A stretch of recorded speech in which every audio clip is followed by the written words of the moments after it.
I lost track of time. Welcome. This is the San Carlos Computer Club. I'm Scott Stimson with International Computer Solutions. We meet every Tuesday at 10 UTC minus 7. That's Arizona time. We don't recognize daylight savings in Sonora, Arizona. That's stable time all the time. Left to work. I am in Alaska right now, broadcasting from San Carlos. No, from where? From the Anchorage. Anchorage Walkabout Town Bed and Breakfast, our other business. And our season has begun. I have guests in the bed and breakfast, guests that are checking out, ones that are showing up today. I've got cleaning that needs to be done, and uh, and I'm doing this meeting. So in the background, you might see activities as people come and go. Welcome. I did send out a document of possible topics for today's meeting, and it starts with the same list of four that we've talked about before. Judy's already got a tech question, but I want to take a moment and just address Fred's need last week, looking for a way to play audio files. I think they were old radio shows, if that's right, off of USB, or at least transferred using a USB drive to an iPhone. And I came up with these three different programs. You've heard of VLC, Nota, and EverMusic. I had never heard of before. But one of the characteristics of each one of these players is that it is able to uh, read files from a file system. So those of you that have been iPhone and iPad users for a long time might remember that a while back they made a dramatic change by including an app called Files, which finally you could see the folders and files on your iDevice, something that you've always been able to do with an Android device and you've always been able to do in Mac OS and on Windows.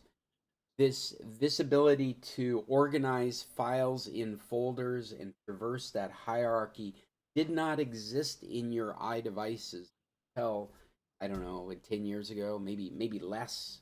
We had a big update that brought that ability.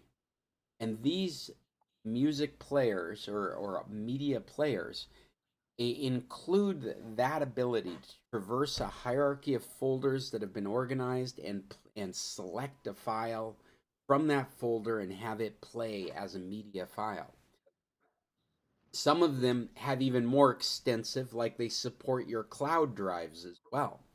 And so not only could you play these off of a USB or off of space on your iDevice after you've transferred them from USB to your iDevice, but you could also get into your OneDrive and play them from your OneDrive, or get into your Google Drive or your iCloud Drive and play your audio files in that manner.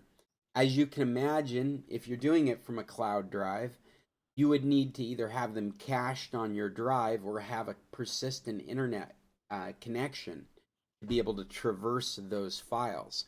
But the ability to do that is very powerful when you think that the reason that this topic exists is because the media player built into your iDevice does not support these capabilities. Apple has never wanted you to be able to do things like this. They want to control your media library, and it's gotten even more difficult as they've pulled out functions like this that allow as they've progressed. The media program has allowed you less and less flexibility and made it more and more easy to subscribe to a monthly service that'll just take care of everything for you. So anyway, those are my suggestions. Uh, I've not used any of these except for VLC, and to be honest with you, I've never used VLC on iOS. I've used it on Android. Given the vast flexibility of the Android platform in this respect, I've never seen a reason to use VLC on Android, but I totally see the reason to use it on iOS. And I think I would check out Ever Music first because it seemed to give the most flexibility. I think VLC makes a lot of sense for um, for just a rudimentary play a file from your device. And EverMusic is the one that has the most services, the most compatibility. And I think Nota, I don't remember what I liked about Nota. Let me look it up real. Uh, yeah, it didn't. It obviously didn't do anything that stuck in my mind. Sleep timer. I guess that's where Nota comes to play, is that it's got some very basic features available to you without having too much stuff. I think that's the reason on this, but it's highly recommended. All three of these get great reviews, and I think that's the solution to what you want to do there, Fred. No, I'll give it a shot. I've put links there to each one of those. It either takes you to the developers page or where you would find them in the iOS App Store. Now, before we get into anything else, Judy, what is your tech issue or question? Well, I have been with all my family for the last 5 days, and all of a sudden today, when I try and uh, do like a heart or a thumbs up emoji to one of the many, many, many texts that's coming in, it's inside of a balloon. And I don't like that, and I don't want it, and I don't know how it happened. Is this a family text group, It's just chat a group, text group. Yeah, there's 11 of us on it. and it's iOS based? Uh-huh. Well, some of them are, some of them. It's not a group made for by iOS by anybody. It's just a group text. Right. And when you do a And thumbs up, it's in a bubble. yes, a green bubble. Okay, so green means that you've got somebody using Android in your group. Yeah, no, no, I understand that, but Hmm. this is like if I this But just started happening today. I I hear you. understand. I've been experiencing it for a while now. In fact, I'm going through my text messages just verifying that's the case. It doesn't matter if it's blue or green. This bubble thing is in all of it. Yeah, where is it? Where did it come from and why is it there? I'm suspecting you can. I can't see that. I still can't. Let's see. Yes, that's exactly what it looks like. Yeah, and I'm suspecting that it's Except just mine a is kind of, change with your iOS operating system. but I don't. It just started or this morning Yeah, or I don't. yesterday evening. I don't know why it would have taken so long to affect your devices. I've been noticing it for a while now. I can't even remember when it came on the scene, but I thought it was strange when it started happening. I thought I'm it was trying to part of the see. last update, but if I know you're more Actually, up it to date than I started am. yesterday because before that, I could just click on the message and it would pop up and I could actually put a sorry about all this. This is how it's been for 5 days. Um, I could Wait, just put a regular little heart emoji or a regular little thumbs up emoji without this green bubble around it. but not only that, if you use Messenger on iOS, those bubbles have appeared as well. I don't use Messenger, period. No, you do. It's also No, available on your Macintosh, I and understand, but it I don't use it. You're right. talking about Facebook Messenger or No, iMessage? I'm talking about iMessage, Messenger that's part of the Macintosh platform. That's what I always use. Okay? Yeah, And messages. and so what I'm saying is that this change not only affects the version that's on your phone and your iOS devices, but it Hmm. affects the version that runs on your Macintosh. It's Yeah, identical across all of it. These bubbles that have yeah, started but they appearing, just appeared. right? That's yeah. And I went online this morning and looked, how do I get rid of the green bubble Yeah, I don't think around you my can. emoji? And there's nothing there. Yeah, it is an aesthetic that is part of the messaging, Just like, for example, we're looking at Google Meet right now, and Yes. they've rounded the corners and chosen different size layouts. I don't have any choice Yes. in this. They've just done it. They've just done it. This is the new thing. This is the change. It's just a change. There is no. I can't set it back. They don't care. But how do they change it without me updating something? Well, because this If is I may, okay. Go ahead, Please. Cheryl. we did have an update the other night, and I noticed some things right away the next day. I So, don't auto update. well, I Well, didn't think I was, but something happened. Anyways, both my phone and my iPad ooh. updated the other night, Oh, and I noticed some changes after that.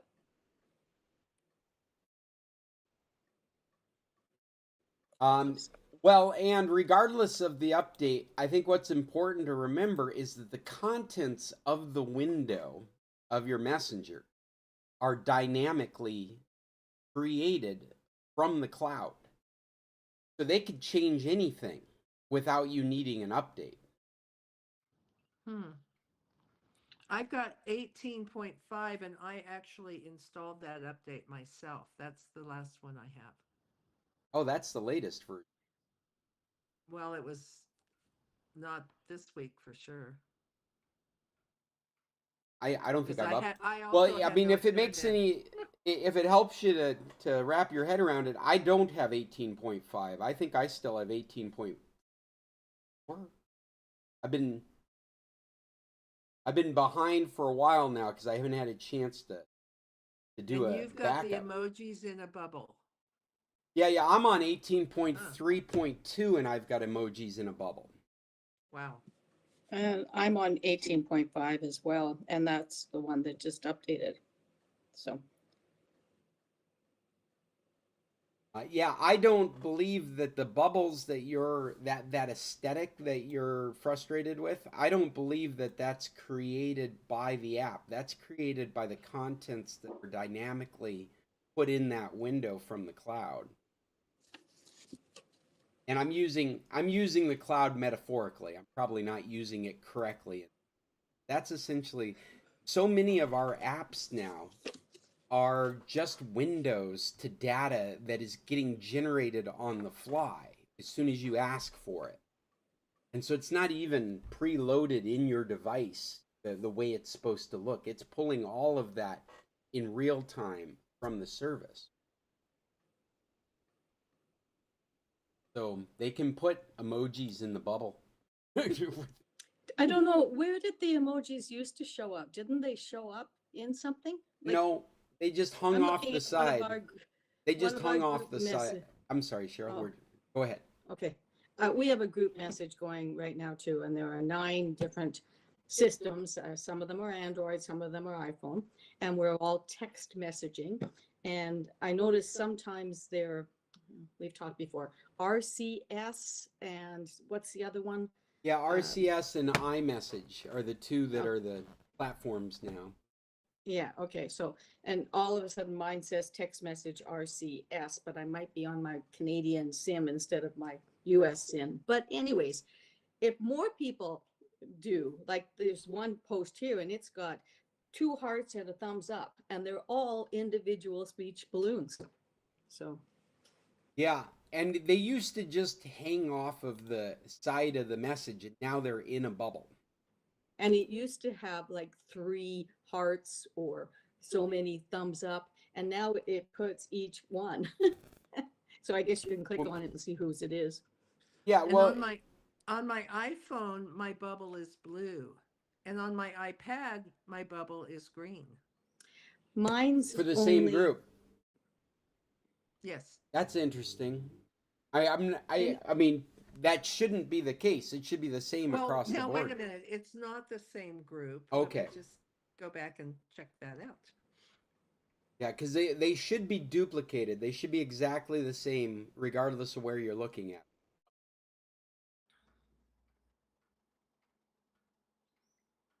And that's all just text messaging. That's iMessage, Hmm. RCS, as you were mentioning.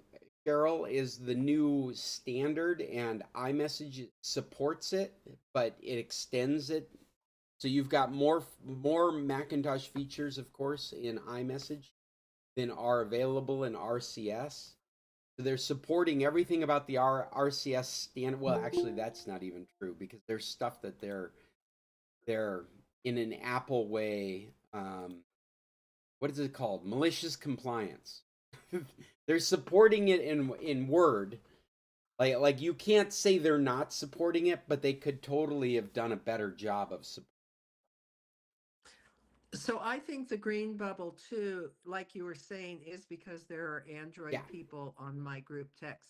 Because when I send it to a single Mhm. iPhone user, it's blue. That's right. Just And to you, clarify my confusion. and you'll experience that when you've got blue bubble with 2 3 people, and then all of a sudden everything turns to green. They've added an Android user to that group, and RCS is the only way to be compatible with that user across the group. RCS has become really popular because it finally allows you to send emotions to comments and send high quality pictures and video to the group.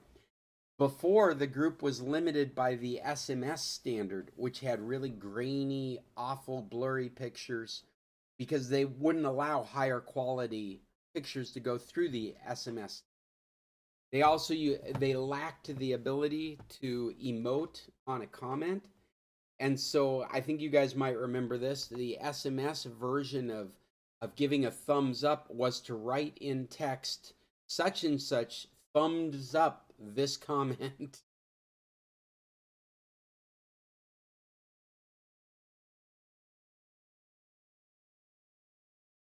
Well, yeah, but as far as the emoticons being in bubbles, that We is give just them an a aesthetic thumbs down. change to Messenger. And then I have another kind of related question that some person in my group posted photos to a Google app, Okay. but I don't particularly use that app. Is there, Well, I don't did they sent you a link to it, right? exactly. Okay. And to do that, I have to log into my Google account and download it to my Google account. Well, I mean, you may And need it to. takes up space, and then they'll tell you you have to buy my storage, and it's Exactly. bullshit. No, all that's Exactly. wrong. All that's wrong, Cheryl. You're No, that's my experience. FUD. You're spreading FUD. Stop. Stop. No, those pictures are stored in that other person's space. And so when she follows the link, she's verifying, she's vetting who she is, that she has access to his space. And then that shortcut is added to your Google Photos application so that you can look at those photos in his space. But if I want those photos in my space, I have to download them to Google. Well, that would can't be the case if you got them through email, or if you got them through Messenger, or if you got But them they through go to my WhatsApp. photos where I pay for extra space. You understand what I'm don't- saying, though? No matter how you Yes. got them, you would have to put them in your own space if you wanted them. So if I open that up and I look at a photo and I say copy the photo, It goes it into will your put it computer. into my photos. That's right. But if you Okay, don't we'll give it a copy try. anything, then it's all stored in his space. In Got fact, it. there's a good chance that that person has sent you a link to a folder of pictures, and Yes. depending on the permission settings, you might be able to add pictures to his folder Hmm. without it affecting your space on Google Drive. But I do remember Cheryl did have a problem with Google Drive and photos. Yes, absolutely. Cheryl has had a problem because of the amount of space that her photos and her email are taking up in Google. But this, what you're describing, somebody sending you access, does not affect Yes. your space unless you Perfect. need a Okay. copy of it. A copy of what? The photos? Yeah, yeah. If you want your own copy of it, if you want to copy it to your Google Photos or copy it to your computer, whether it came from Google Photos, whether it came from WhatsApp, you're still going to be occupying your space if you take a copy of it.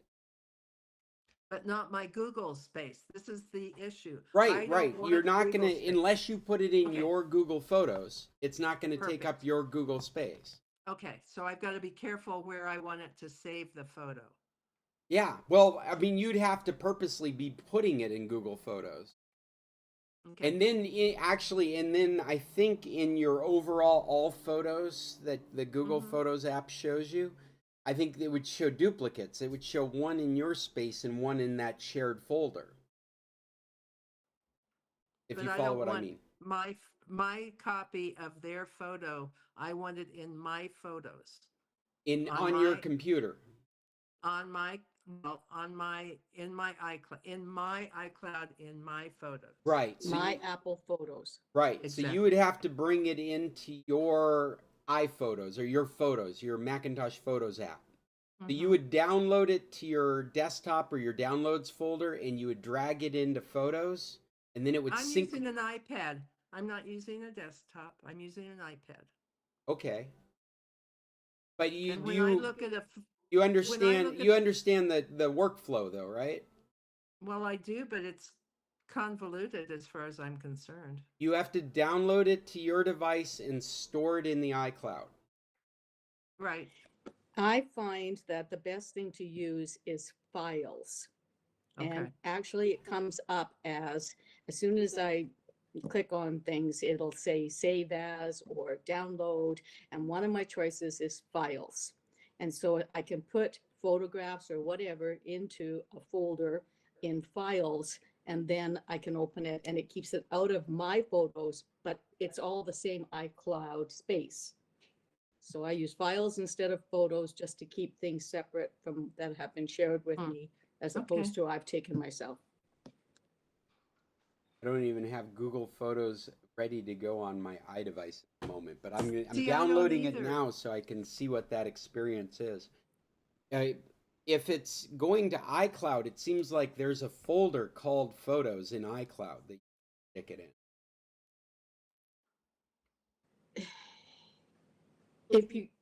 If you go to download a photo, you get a bunch of choices and you can Mhm. add choices. Yes. If I just push save, it automatically saves to my photo. But what I like Oh, to do that's good. Yeah, I'm sorry. We should have said that. Yeah, because if it's a photo on your iDevice and you just Yeah. choose save, then it Yeah. ends up in your camera roll, and it ends on up the date syncing in that your you iCloud, downloaded it. and it'll end up across your devices. Yeah. And so then it comes up and then you look at your photos and it's by the date or by the, Mhm. when you go to sort things in my photo, it really gets complicated. So what I prefer to do is, create a folder, put it in your file, and then you can open it and do things with it. It just seems to be a little easier. Yeah, I guess it just matters where the destination, like what Judy's trying to do, the save would do it. Mm-hmm. Right? Because Yeah. Judy's concerned about it getting into the camera roll, being part of my photos on the iDevice. And so if you opened up Google Photos and you just chose to save, that would put it on the device in its photo space. And as long as you were synchronizing with iCloud, then it would be available on the iPhone, the iPad, and the Mac.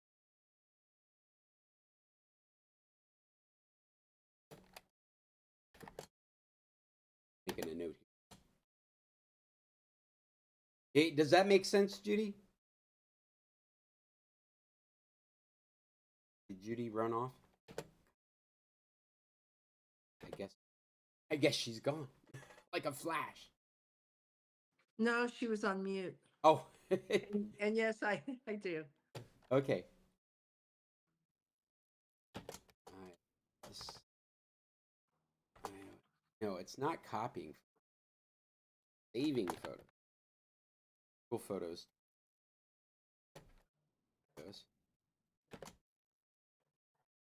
And then as long as you've got iCloud synchronizing. All right.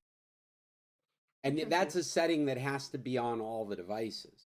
Device should. Yeah. But after that, then it just shows up everywhere from your iCloud, and it hasn't touched your Google space. Have you done that actually to know it's not touching your Google space? Well, I understand how Google Space works. Okay, perfect. There, the difference is it your file folder? No, I'm sorry. Is it your photo or is it a photo somebody shared with you? Somebody shared it with you, then it's not your photo and it's not in your space.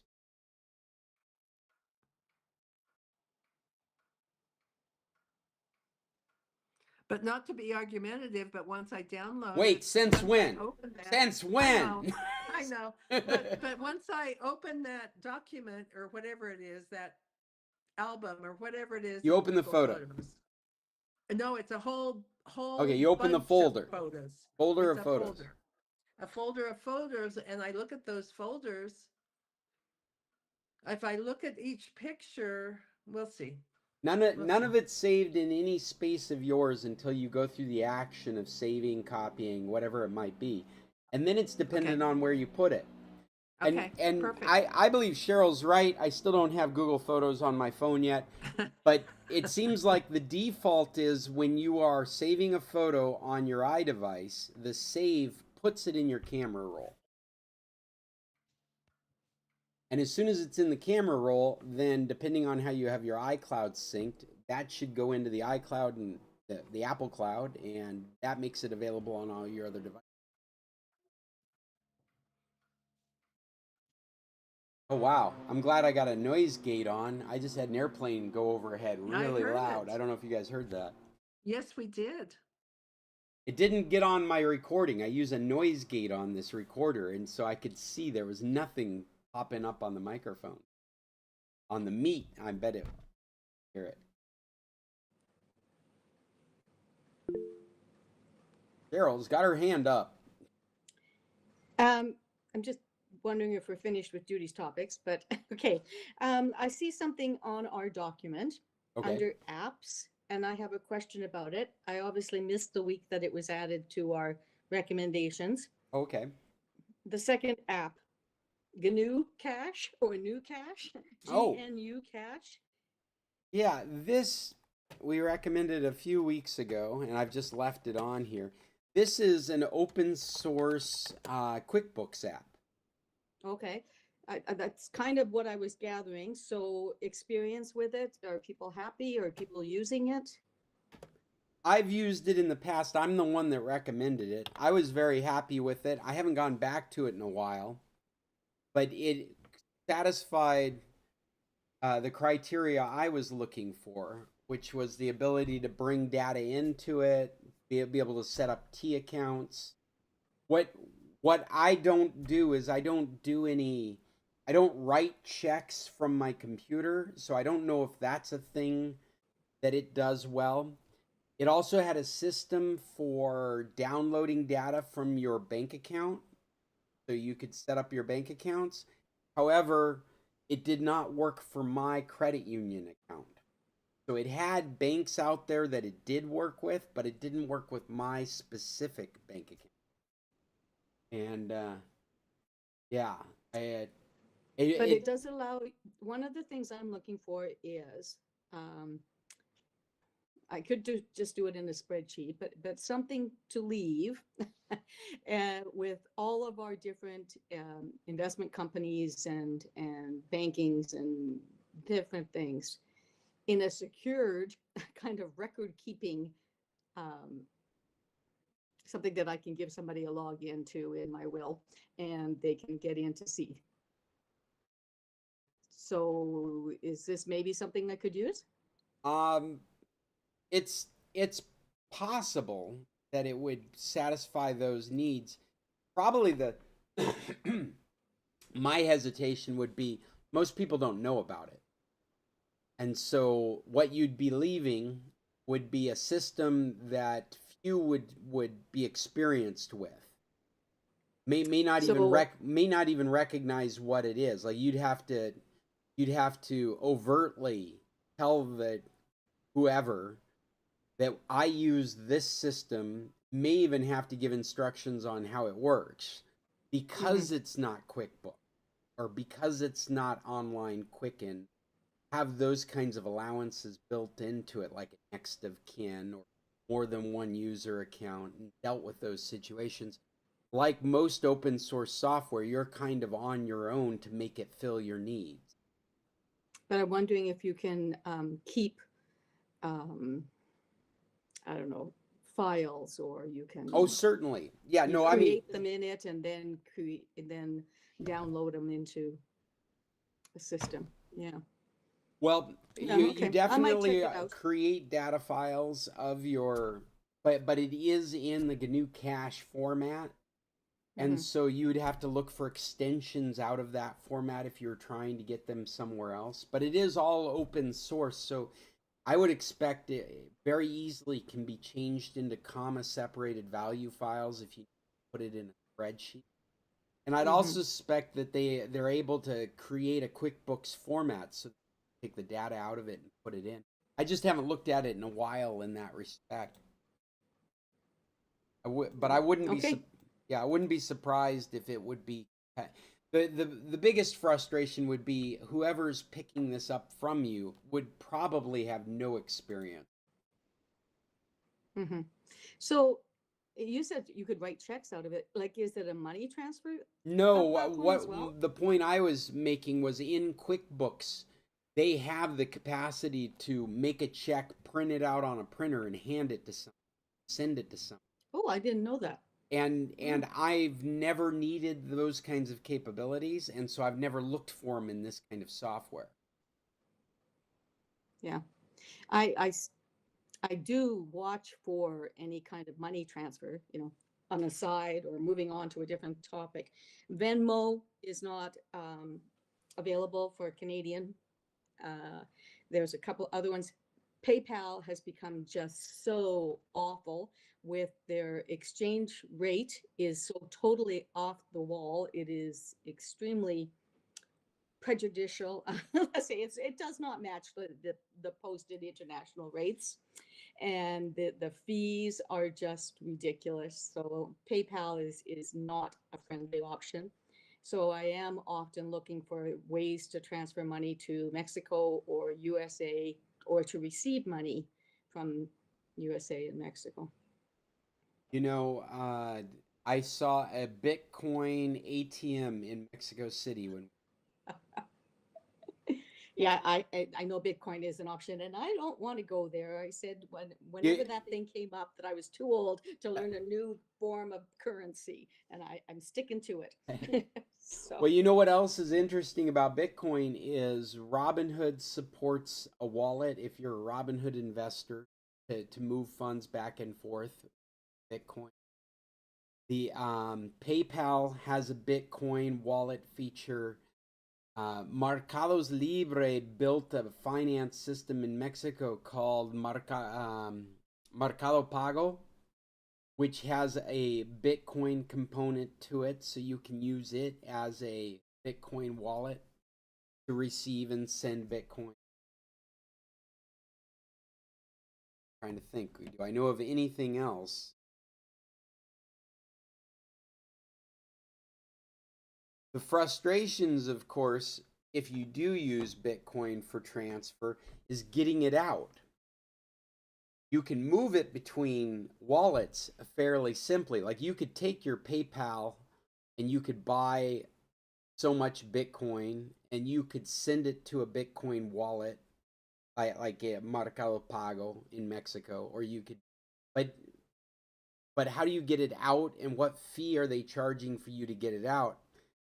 I don't know if you can receive cash in an OXO, but I wouldn't be surprised if you like if you could go into an OXO and give them your wallet and have them or give you cash, like they would give you a wallet number and you'd transfer it to their wallet and they would hand you cash for a fee.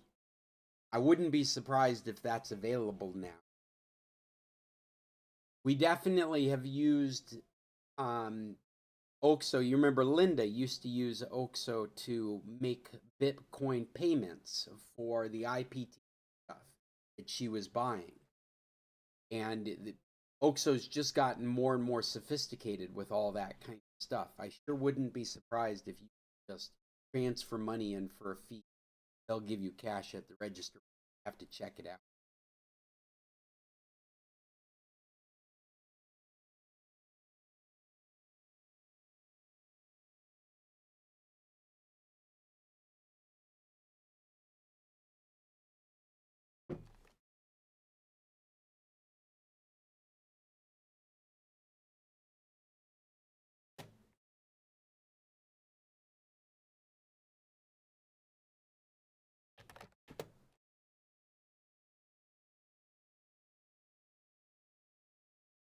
So, did you guys check out any of the new Apple offerings? Yesterday, they had a big announcement, the Worldwide Developers Conference, WWD, talking about all the new changes.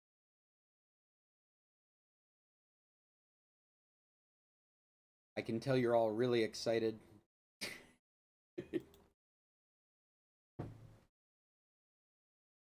I did grab some news articles that are actually related to the announcements they made yesterday. So I've got them listed here.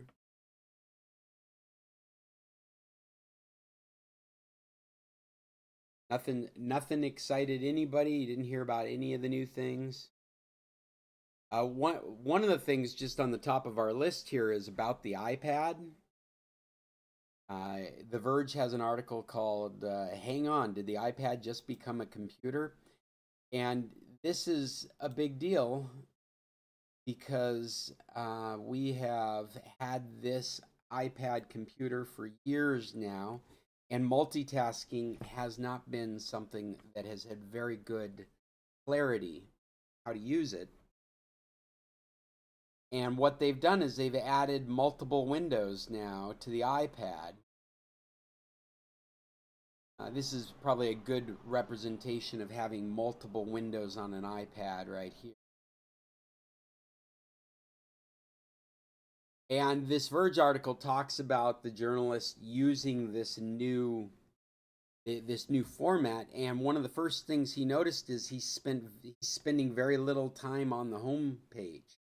You're not having to return back to your home presentation to open up the next app you're trying to use. Now that you can have stacks of windows and move through them like a desktop, it makes the homepage kind of fall into the background. You're not necessarily relying on it.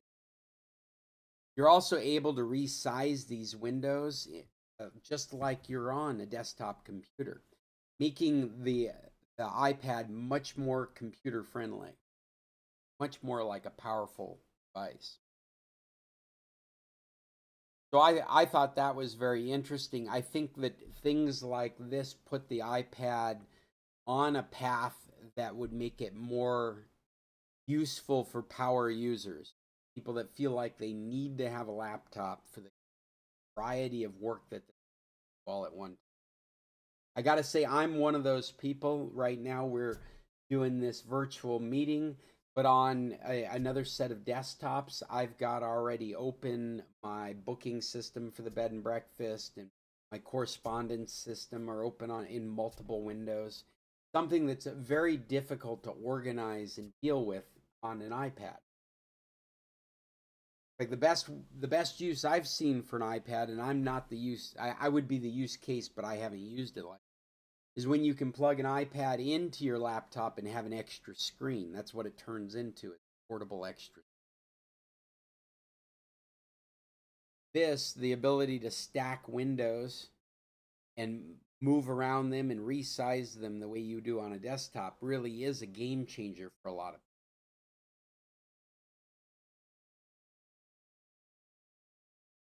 So that's what this article is really talking about, is the new experience on iPad. I don't know if you've been paying attention to these announcements or the lead up to it, but our software naming convention is changing in the Apple world, and they're going to start going by dates or by years. So they have synchronized all their operating systems.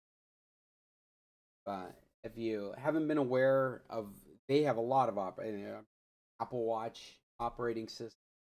Apple TV operating system, Apple Vision operating system. I guess Judy's out of here.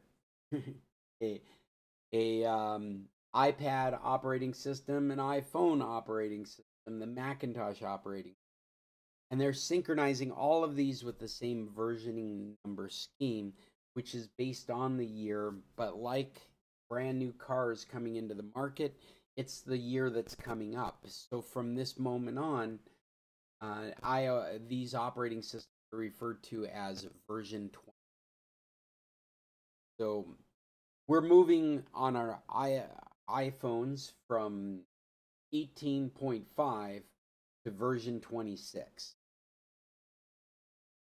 You don't have a Apple visor, the smart glasses, but that's the one that has the most dramatic leap. They're on version 2, but after yesterday, they're on version.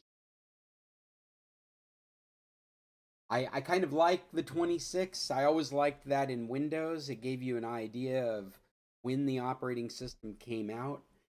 I think it really makes sense in the Apple world, since each year there's a new version of the operating system. So by going by year, it makes it much more clear.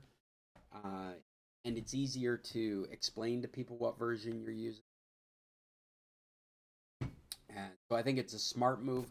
The only part that I have a little trouble with is the absolute marketing of using the coming year instead of the. So just from a tech standpoint, I always have to remember that version 26 came out in 2025. But we've been doing that in the auto industry for years, so it's not that hard to keep.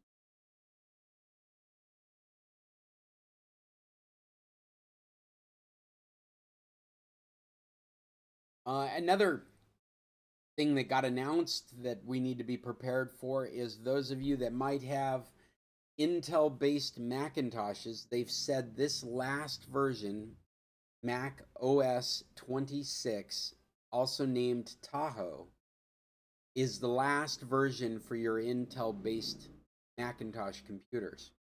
The last Intel based Macintosh computer was released in 2020, and they've changed everything over to Apple Silicon. So after 2020, all the Apple devices are M processors. The A's are used. The A processors are used in the majority of the mobile devices. M processors are used in the computers. I bet they would rethink that now if they could. Just the naming seems like it would make sense to call the mobile processor. They started with A's and they've extended to M. We just got our 15-minute warning. I'm going to open that meet up.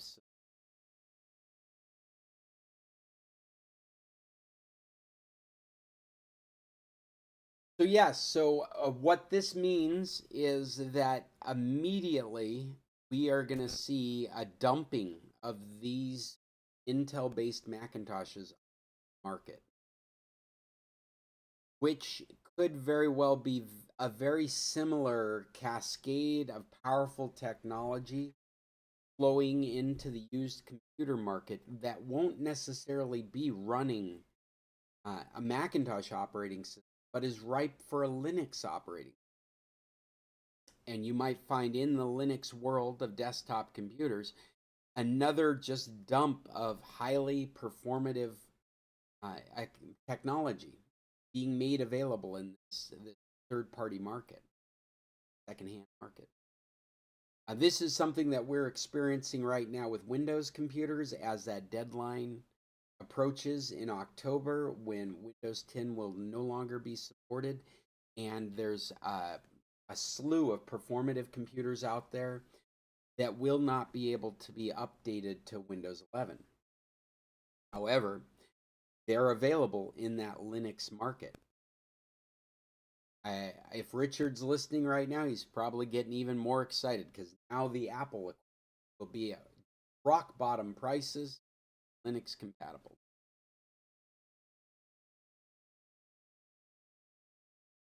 Fred, do you still have an Intel Mac in your world? I'm sure I do. Um, Lately, all I've been running off of is my uh, iPad, and but I can do just about everything I need to do off of this iPad. Well, I And bet now that even more I got, so after the this latest update.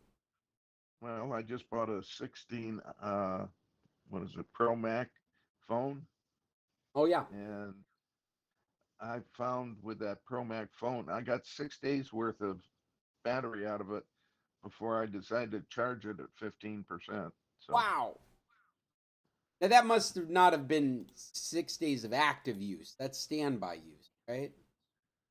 yeah, standby use. But still, that's impressive. 6 days. I'm gonna just Fred's new iPhone is the 16 Pro, right? Yeah, Pro Max. Pro Max. Days of standby. That's a really impressive port.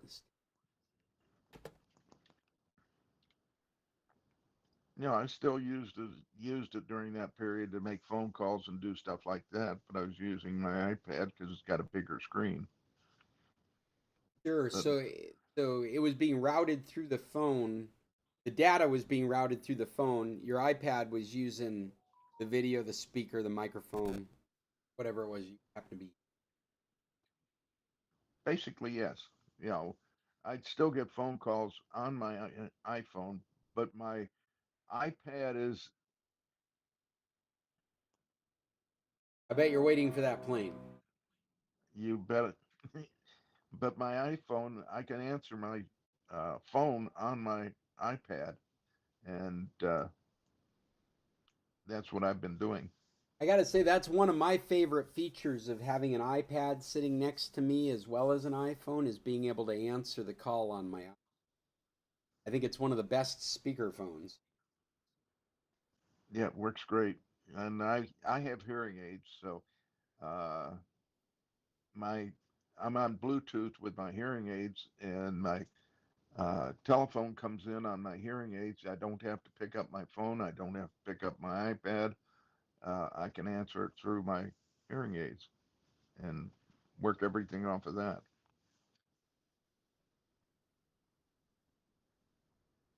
Standard hearing loss problems are being supplemented by the more sophisticated AirPods. I've got on order a pair of $40 earpods from Anchor called the P40i. Sid's already tried them out, so he was my guinea pig for. But it includes hearing tests and adjustments in noise canceling to augment sounds that you're. These are only $40. They're not that sophisticated in that respect, but they are selling a version that is much more sophisticated. The whole goal being to enhance your hearing in the areas that the test has identified as your hearing loss, where you're hearing. So bumping up those frequencies that you can't hear very well in real life, and the necessity of having a hearing aid becoming more acute hearing loss problems, very specific hearing problems, whereas the general aging hearing loss problem is going to be augmented by just simple head. I find that I miss words if I don't have my hearing aid in. I don't understand everything that's being said. I may miss, every third word or fifth word. And you got to kind of put things together. But with my hearing aid, with the TV or talking to somebody, it seems to modify it so I catch, I'd say, 98% of the words. Yeah, that's You know, That's awesome. And I mean, I just turned 55. I had a birthday 3 days ago. Happy And birthday. thank you, thank you. And what I've experienced over the last couple of years is a loss of certain frequency. And I would I would say the exact same thing you're saying, Fred, is that I miss certain words. I'm not hearing those frequencies. So I hear, but I don't understand. I don't comprehend the word that's being said. It's even more confusing in Spanish because that's not my native tongue. I found it's difficult to learn new Spanish. I have to work doubly hard to understand what the pronunciation is supposed to be. There's not.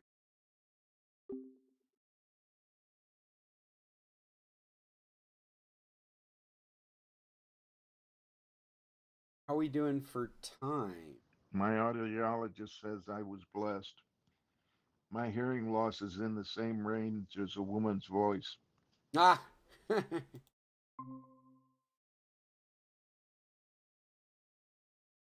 Okay, I've gone ahead and opened the next meeting. So you guys want to move over to there. I'm not sure how much time.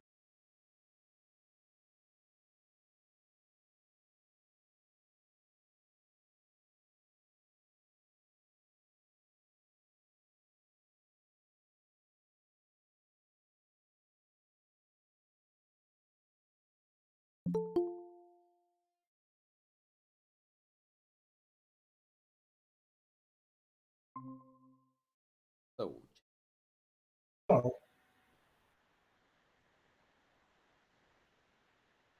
Fred and Dave still in the other meeting. You guys need out of convenience, I'll drop the link.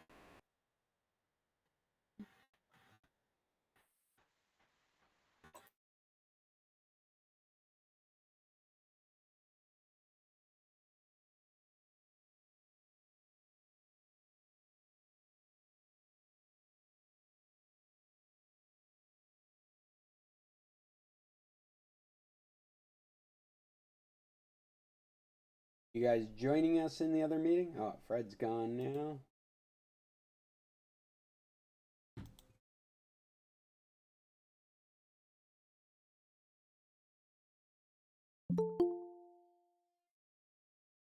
And Dave.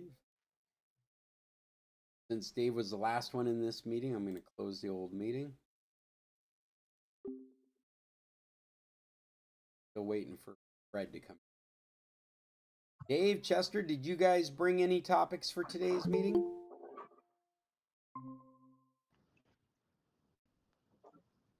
Hello, Fred. It's just the four of us now. Four of us. Three of us?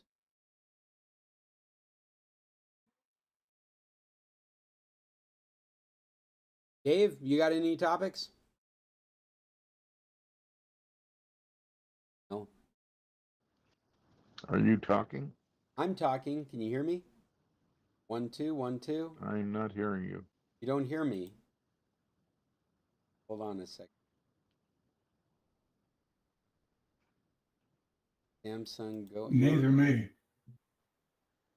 I hear you, Chester. Yeah, I Testing one, hear you two, too, but one, two. I don't, Oh, weird. I It don't doesn't hear. see. Oh, let me try leaving the meeting. Anyway.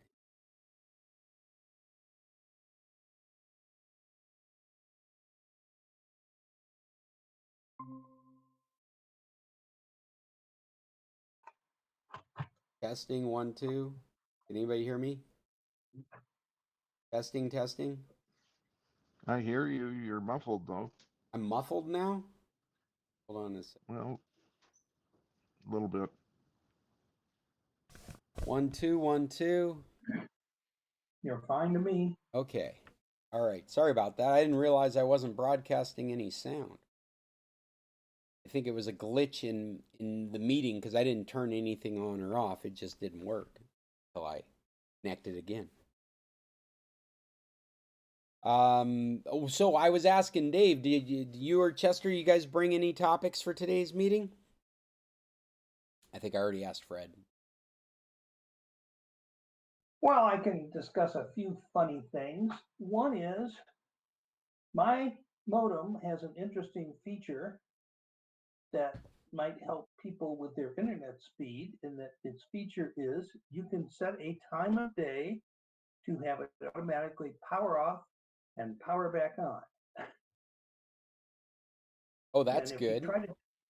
if you try to do that with smart plugs, you can power, from this internet, you can power the device off, but there's no way to power it back on because you lost your internet.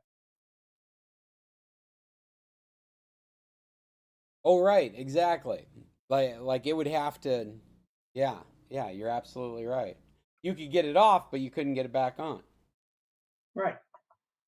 So it's, the reason I did it is because my Tableau sometimes loses the connection after weeks of use remotely. And so remotely, it's very handy that I can power my router off in Denver every night, which helps solve just miscellaneous problems and fixes anything that happens. Yeah, I'm trying to work through how you could do it, but so many of our smart devices are dependent on having access to the cloud that, yeah, doing it Yeah. with a smart plug, because you're cutting off access to the cloud by turning it off, Right. there's a good chance you're not going to be able to get it back on. It seems like you'd have to be Right. able to send the device a timer before it Right. turns itself off. Anyway, basically, it's a feature typically under administrative, so you may not even realize it exists. Now, is this And this is the modem that was provided to you by your internet provider? now this happens to the one that's I use play, This is your I personal router. bridge to the internet divider because I use it for um, eh, port forwarding. Okay. It also gives a much, much better Wi-Fi signal than the typical ones that the provider gives you.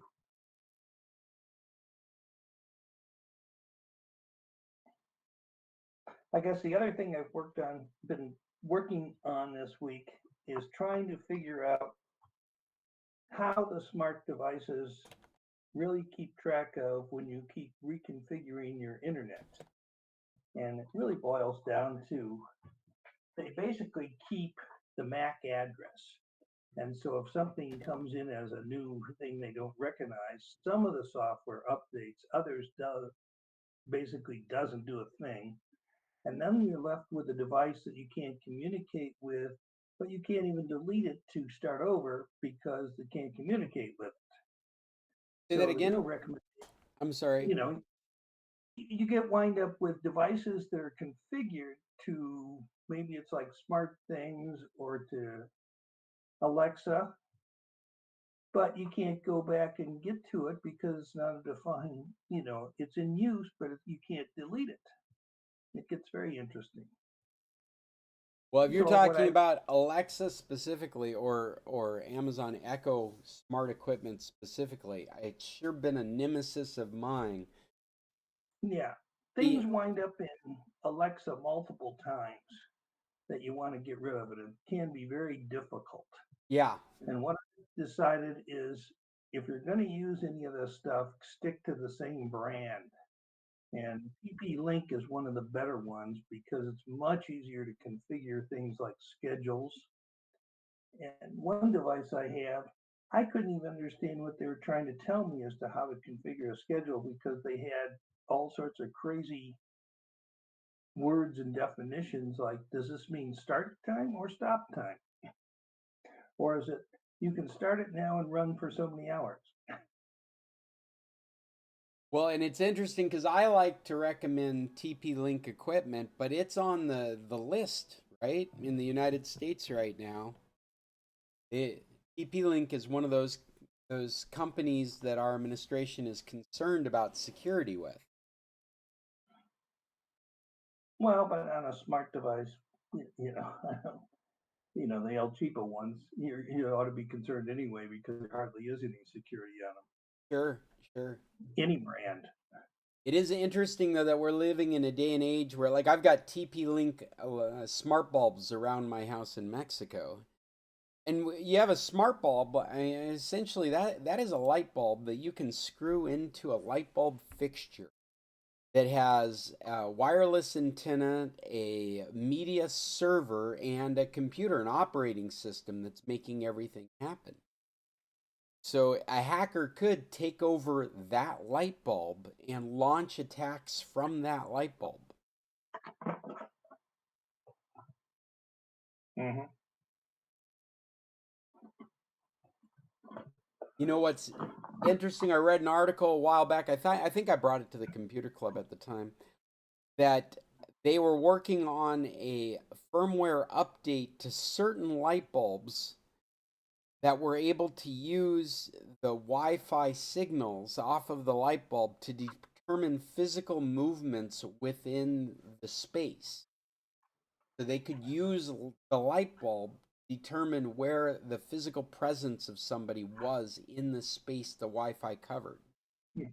As far as even outlining the shape of the person in the movement in some graphical form. And it didn't require any kind of hardware upgrade. It just required a firmware upgrade to use the sensors that were already in the light bulb. And we're talking about a $5 or $10 device. That's right. No, it's crazy to think about. And what they were saying is it can be used for motion sensing. So all of a sudden you can turn your smart bulb into a motion sensor without actually having to code anything. Simply because its firmware would allow you to turn on motion detection. And it doesn't have a motion detector in it. What it's got is a Wi-Fi radio picking up signals in a mannerism that allows it to realize there's movement happening. So did you just read about this or actually implement it? No, I've never implemented it, but we actually, I'm sure we talked about it probably about 6 months ago. Oh yeah. No. Yeah, Trying to in keep fact, track of I'm it. curious if I can find it. Motion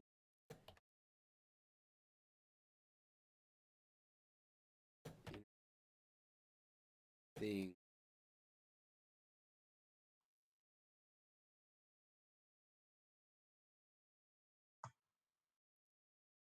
Find.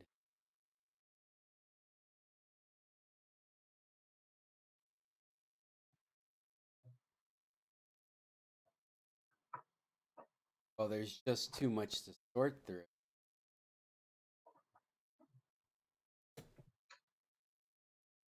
I think it was even TP-Link that was working on it. Could be wrong on that. Always think of them. Zigbee light bulbs into motion sensors. Here it is from January.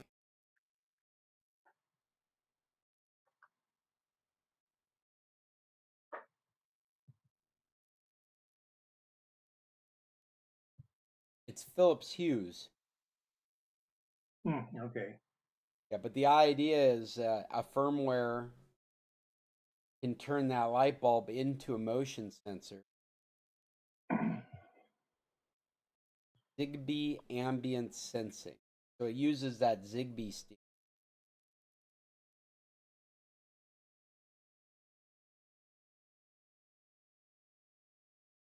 But that's very interesting way of approaching collecting data. Like those, anything that light bulb was made of, they were not planning on using it for motion sensing. Right? I think Right. of this as a perfect example of repurposing technology. The creators never intended for someone to be able to figure out how to do this with what was offered. So this is a security threat that wasn't even considered before.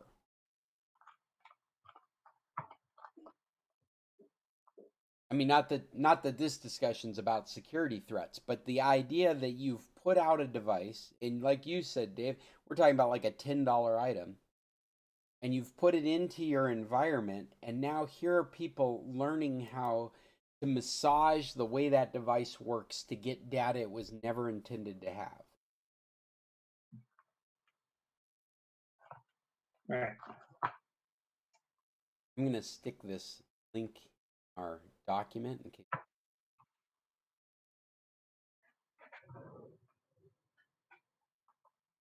Well,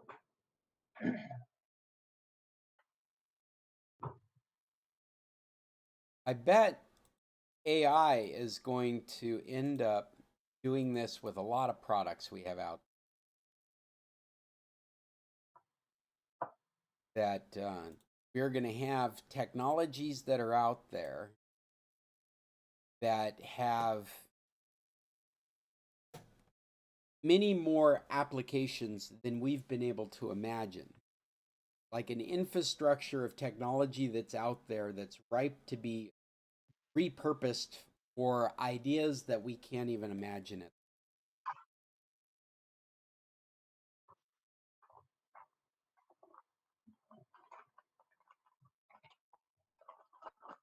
January 2nd.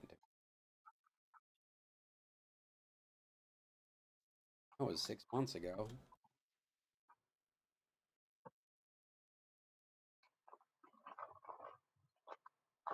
What else did I bring to our discussion? The Apple TV.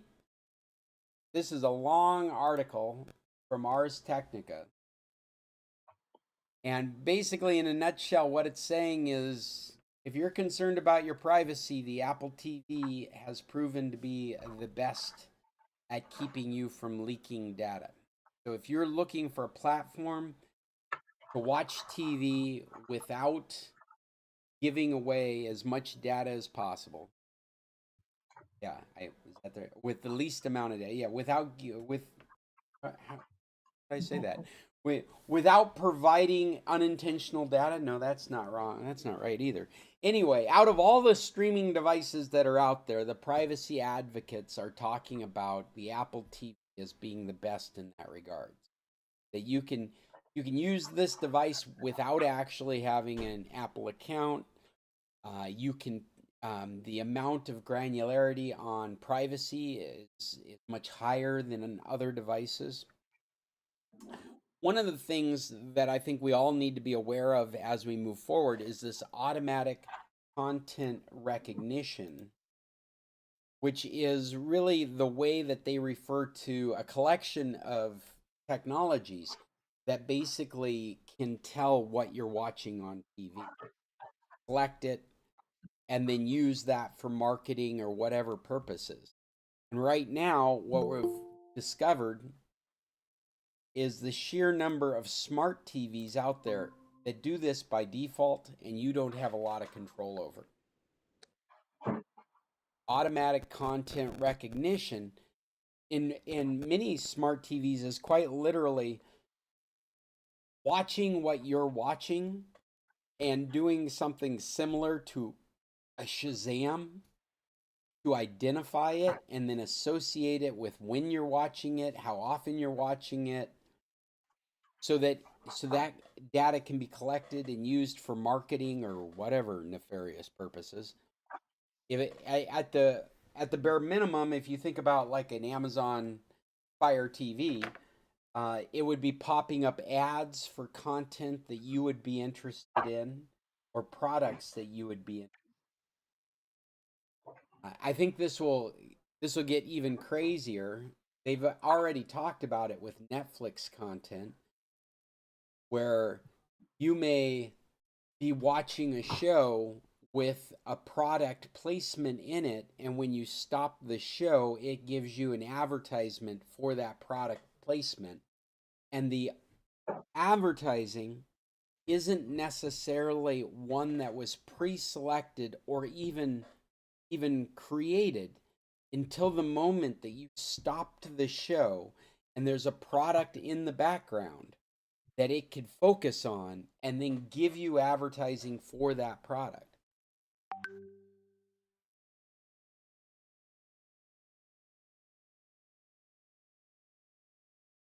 Anyway, it's a fairly in-depth, I see Chester's got his hand up. It's a fairly in-depth article about these nuances of streaming technology. What's your comment, Chester? What do you got?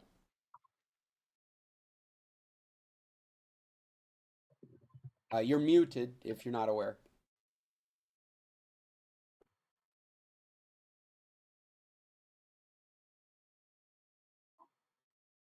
In this article, it'll talk to you how to shut off the majority of things in an Apple TV, making it as locked down as possible from leaking your data out.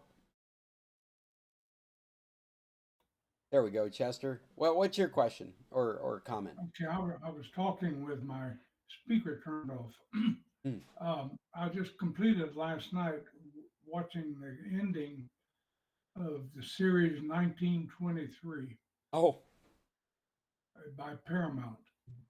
And I think it's just an outstanding program, and it must have been very expensive to produce it, both in casting and in the scenery, and it's just really a good series. writing it down on our recommendations. Okay. That's the Yellowstone trilogy, as I call it. But that 1923, the acting is just amazing in it. Like you say, the production, the scenery, just everything. It's a very enjoyable series to watch. Some I of bet they it's lost. I bet they lost money on it because it is so well done. yeah. Anyway, I just wanted to mention that in case you haven't watched it, All right. try to find it. It's a Panasonic, no, not Panasonic. Well, Okay. we're running over our hour, and before we go on to recommendations in the end of our meeting, I just want to mention there's one other article here that I've included in today's document, how to stop your smart TV from spying on you. I think pulling the power plug is the best way. But this goes into some details for certain models of how to not be giving them their data. I think if you talk to somebody like me, the best thing you could do is buy a TV that has as many features as possible without using an internet connection. I think you've heard me describe the Samsung that Sid and I bought there in Mexico. We could not cast to it wirelessly unless we had a Samsung account active on the internet. That's an example of, you couldn't use any apps in the TV. You couldn't do anything except use it as a monitor that had an HDMI cable connected, unless you put it on the internet and got it a Samsung account. To me, that's the example of a lousy product in this regard. I mean, it was essentially built to be put into your space to watch what you're doing. It's a Big Brother TV. And if you're not going, what was that, Chester? I'm I sorry. have a Samsung 75-inch smart TV, and as far as I know, I don't have a Samsung account, but I find it to be a very handy and useful TV. Yeah, and I've got other Samsung TVs in my life. The one I'm describing is the first one I've had to have a Samsung account on, or I couldn't use the. And so I think it's possible to find the equipment that doesn't require it to be online. But you have to be shopping in that manner. Yeah, Cheryl. What? How is it watching what's going on in my house? I'm not missing No, this. it's TV, watching I what you're watch watching. it. It's watching what you're watching. I mean, some Oh. of them are watching you too because they have cameras in the lips of their TVs, and so you should be aware of that as well. But yeah. Some TVs have cameras in them. Yeah, for years now, some TVs have web cameras in the lip of their margins. Right, so you can use it for Google Meets and things like that, so that Well, you can use it. Yeah, but there's also some crazy ways that those cameras are used as well. Things for like control, like just ambient light control, things like that. Oh, I see. Yeah, but somebody nefarious could get into that device, and they're just webcams, so they can be used for anything, like watching what's happening in your living room. Yeah, if anybody wants to watch that, you know, whatever. Yeah. So, Well, TV I think advertising or I think the thing How that do you you probably determine if you have a camera? yeah, you'd want to know if there was a camera. You should know these things. Whether you disregard them or not is a different deal. But if you don't know, that's a whole different different. And the How do you problem, determine it? the thing that I think you should be aware of now is this active content recognition. This concept of your device watching what you're watching and making a record of it and reporting it back. That's the thing that I find to be the nefarious thing that we should all be aware of. okay, so they watch that I like this and then they make recommendations based on what I'm watching. I don't mind that. Yeah, well, what if you're Matter of fact, watching anti or pro-Palestinian stuff on your TV right now, and Samsung has a deal with the U.S. government to create lists of possible controversial people? That would Okay. bother you, wouldn't it?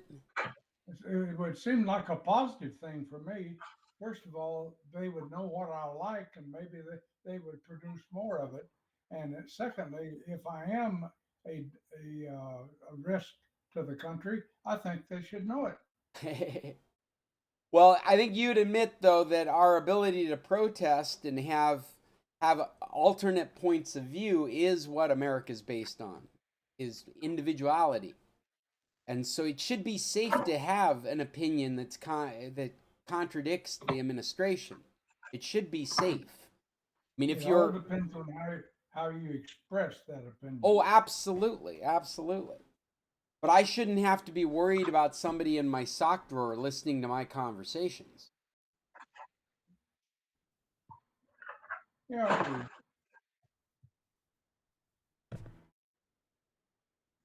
I don't care if they do. Well, Chester, we've got ourselves into a position right now where a lot of stuff is happening because it doesn't affect me. It doesn't affect me, so right? Yeah, yes, that's a good point. There's I think that we need to be aware of this stuff. You can make the best decisions you can for your life, but I think knowledge is power. So knowing that this stuff is going on, regardless of the example you use of how it could be exploited, I think we're all better off for just understanding that this is happening. So the first step is to find out if your TV has a camera. And how do you do that? Yeah, that's what I was thinking. Yeah, in this day and age, it's not hard to Google your TV model. So you just go find out your TV model, and you could ask Google, does my TV have a camera in it? I'll do that.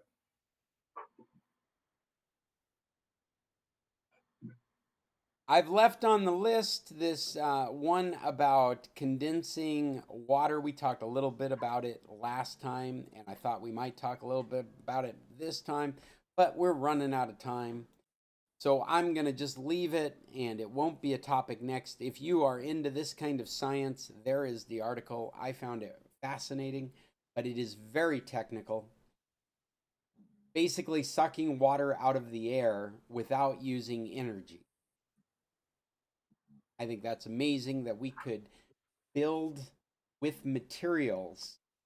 The material itself, because of its design, would pull water vapor into water, specifically in places where there isn't a lot of water vapor, without using any power. Adios. We'll see you, Chester. Unless there's some other recommendations. Cheryl, you got a recommendation for us?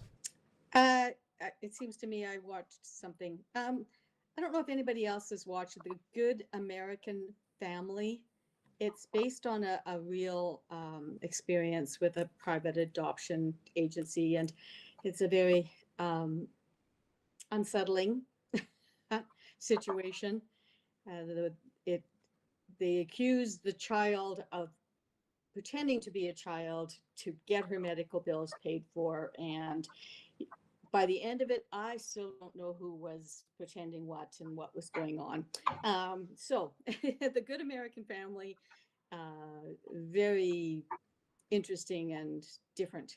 And the woman that plays the lead is Grey's Anatomy star. And anybody that follows Grey's Anatomy will see her in a totally different light. And I think she did a heck of a job in convincing us that she wasn't just Dr. Grey. Oh, so So, so it is the lead from Grey's yeah, Anatomy. Wow, I don't think I've actually seen her in anything else. I think she's actually starting to be in movies and things like that. But her biggest thing that she's known for is Grey's Anatomy. So, not The Good Wife, The Good American Family. Yeah. No, you're just Yeah. subject to the history. I was looking through our watch history, Justin. We've been watching a lot of The Good Wife. I've been watching a lot of The Good Wife. Yeah. The Good And we're working American. on Big Bang Theory, but no, sorry, we finished Big Bang. We're working on Young Sheldon. Season 3 we're on Young Sheldon. Well, and then We are watching. That's the one. Yeah. Emily and I have been watching House. She's been interested in House MD, and so we've been burning through that. He's different. Yeah, that one's kind of cool. Yeah, Good House. But American you got to Family. watch it because then you have everything that he finds. You know. So, Well, I put this link on our document. there was another one that I watched.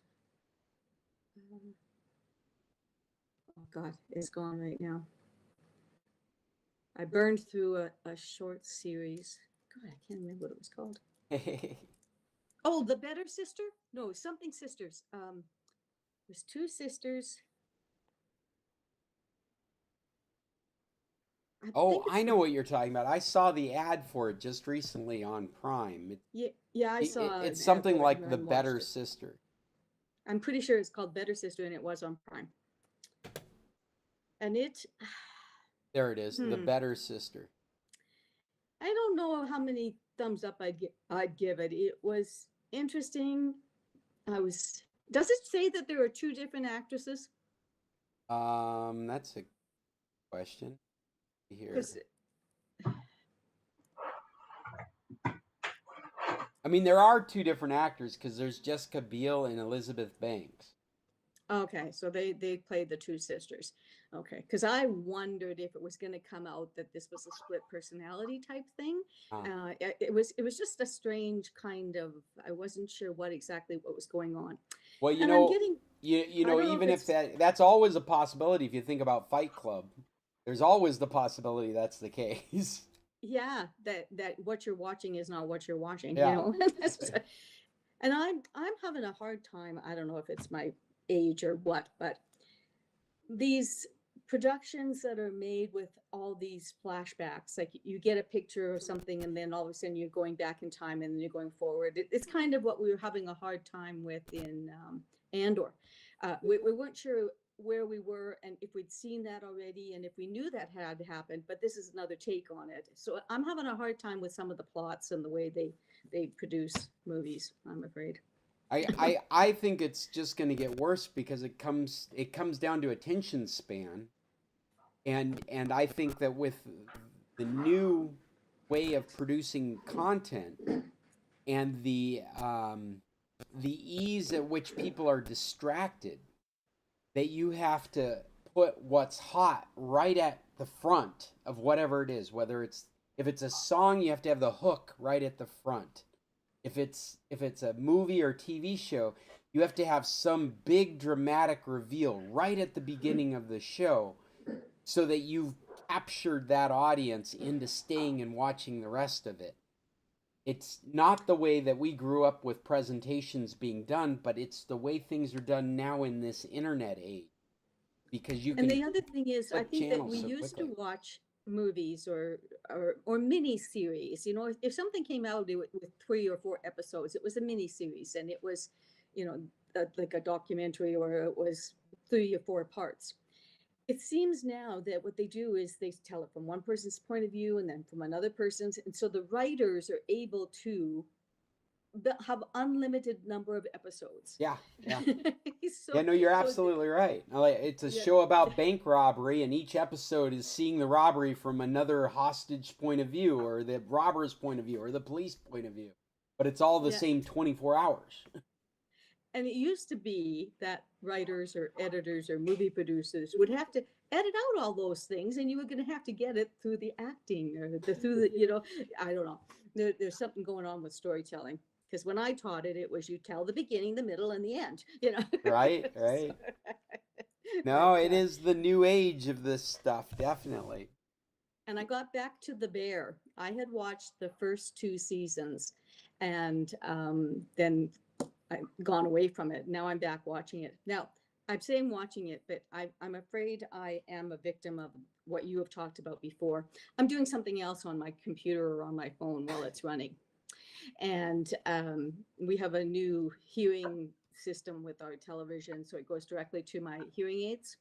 So nobody else in the building knows what I'm doing, but I'm listening to what's being shown on the TV, but I'm looking at something else. And The Bear, you have to watch because a lot of it's just music or ambient sound. There's not a lot of conversation. It's looks, it's the food presentation and everything, and you have to look at it.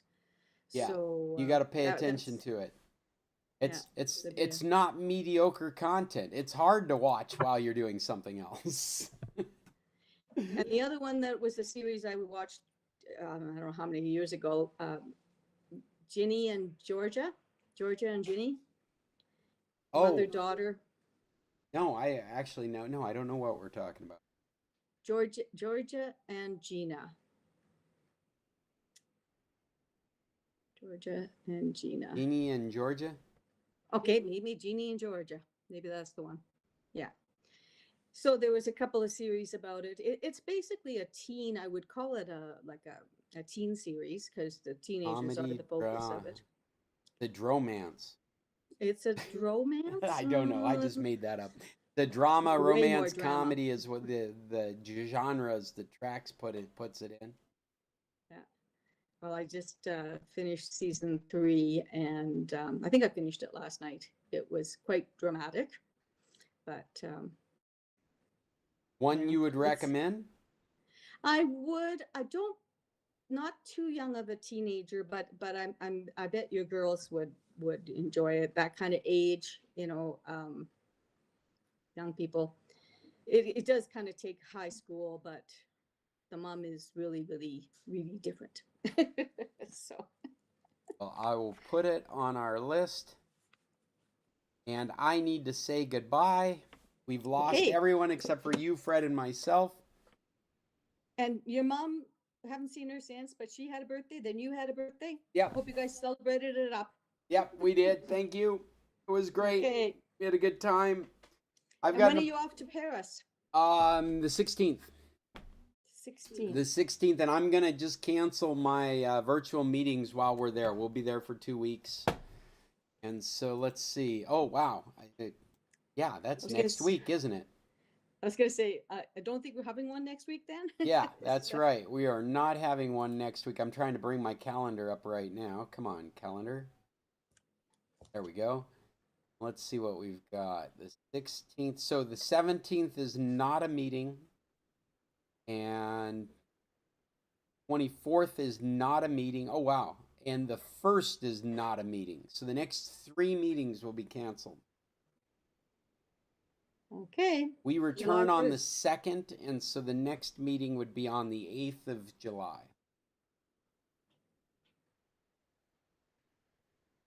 So 1, 2, 3, a month from today, or Yeah. 4 weeks from today. Wow. All right. That's crazy. It just happens to be the way things lay out. We'll have a great adventure. And are you bringing Phoebe home with you? We Or is are. she- Yeah, BB will be with us when we come back.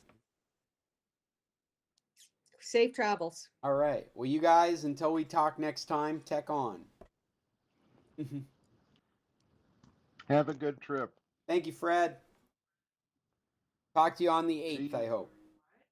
See you in 4 weeks. All right. Bye. Bye-bye.